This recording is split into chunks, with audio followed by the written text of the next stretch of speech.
देख रहे horror story सुशांक के साथ। आज की कहानी है एक हवेली के ऊपर। तो चलिए रुख करते हैं आज की कहानी की ओर। एक रात की ठंडक घेरी हुई जंगल में एक छोटी सी हवेली खड़ी थी।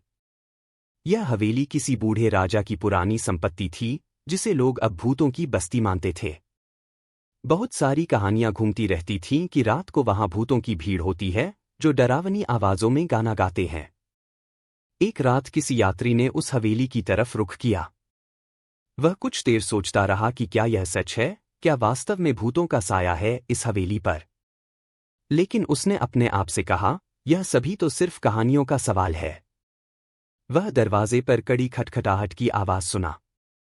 उसने दिल तेज किया और दरवाजे को खोला। वहां खड़ा एक वृद्ध आदमी था, जिसकी आंखों में बड़ी भयंकरता थी।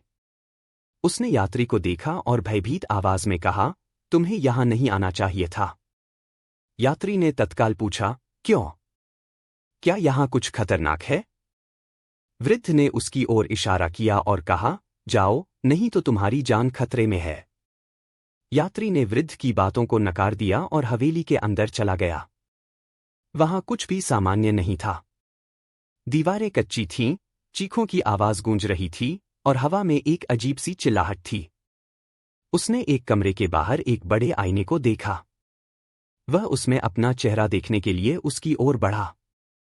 लेकिन जैसे ही उसने आईना देखा, उसके सामने एक डरावना चेहरा था जो उसके चेहरे के साथ मिल गया।